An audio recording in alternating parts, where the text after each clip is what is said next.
अस्सलाम वालेकुम नाजरीन, मैं हूं आपकी मेज़बान सुभाना बुखारी। जी नाजरीन, कश्मीर में हो क्या रहा है? कहीं आटा नहीं है, कहीं धरने हैं, कहीं क्या है, कहीं क्या। हमारे साथ एक नए मेहमान है, आइए उनसे पूछते हैं कि ये क्या है। जी अस्सलाम वालेकुम। वालेकुम सलाम। कैसे हैं? अल्लाह का शुक्र है। जी बताएं कि कश्मीर में क्या हो रहा है? कश्मीर में जी बड़े हालात खराब हैं।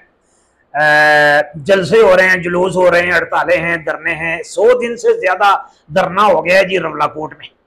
आखिर क्यों, क्या वजह है? भाई देखिए, जब आपके हुकूक लोग मारेंगे तो आपको तो बोलना पड़ेगा ना जी। अगर आप नहीं बोलेंगे तो हालात खराब है।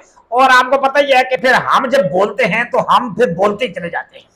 तो फिर क्या करना चाहिए भाई इसमें? देखिए, बात यह है, आटा है, आटे के ऊपर अक़वाम आलम ने हमको सब्सिडी दी हुई है। उसके अलावा 48 और चीजें भी हैं जी जिनके ऊपर हमको हड़ताल जो है ना वो सब्सिडी मिली हुई है।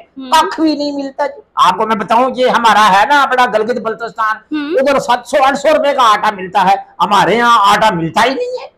तो हमें भूखे मरे, मतलब आपका क्या मतलब है?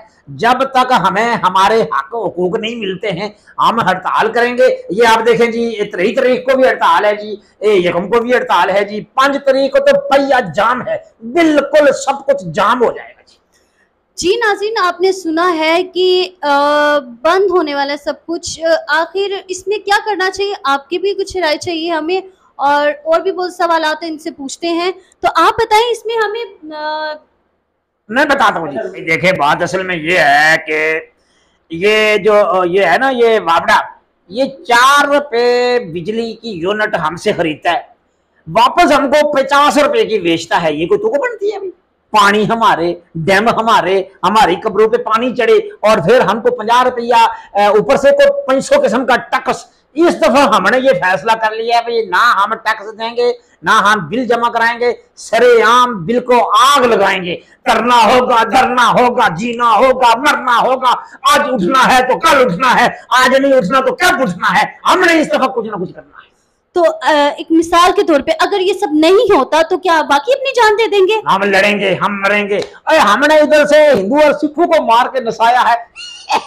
सिखों को आपने नसते हुए देखा नहीं है। हम जब गुस्से में आते हैं तो लोग नस जाते हैं। भाई इस दफा हमने पक्का प्रोग्राम किया हुआ है, दाढ़ी किस्म की हड़ताल करेंगे, अपने मुतालबात मंजूर करवाएंगे। और अगर किसी खूब अच्छे ने हमारा मुतालबा मंजूर ना किया तो हम ये ना वो करके रख देंगे। अच्छा, तो आपको लगता है कि ये क्या कर लेगी हुकूमत? गिरफ्तार कर लेगी। करने दो, कोई ऐसी बात नहीं है, करने दो। और जहां पे 804 बंद है उधर हम भी बंद हो जाएंगे, कोई ऐसी बात नहीं है। हम छोड़ेंगे इस दफा नहीं बना लिया, हमने फैसला किया हुआ। तो आपके लिए मतलब अगर वो सब करते हैं अच्छा जो आप लोग चाहते हो उस बराबर, तो आप फिर क्या करेंगे? फिर हमने क्या करना है भाई? हम हड़ताल खत्म कर देंगे, धरना खत्म कर देंगे। लेकिन हम आपको बताएं, आटे की सब्सिडी, उसके अलावा 48 और चीजों की सब्सिडी, उसके अलावा बिजली के बिल्लात पे नाजायज टैक्सेस, और जो हमारे हुकूक हैं, अगर हम पामाल करेंगे, कोई भी पामाल करेगा हम फटा करेंगे जी। हम हड़ताल करेंगे और जीना होगा, मरना होगा, धरना होगा, तरना होगा।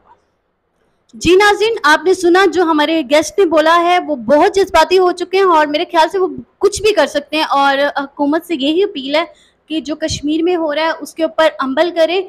अगर कुछ हो गया तो तब कवर किया तो उसका कोई फ़ायदा नहीं है। बाकी अपनी सुभाना बुखारी को इजाज़त दें, अगले प्रोग्राम में अल्लाह हाफिज। तो मैं इजाजत ले सकती हूँ? मैं इजाजत नहीं लूंगा।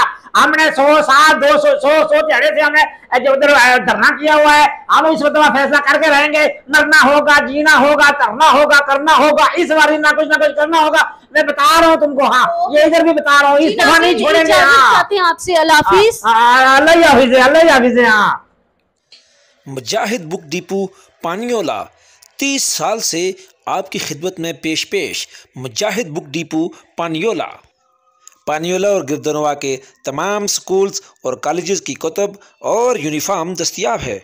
फोटो स्टेट की सहूलत के साथ मुजाहिद book depot, main road, पानियोला, Azad Kashmir.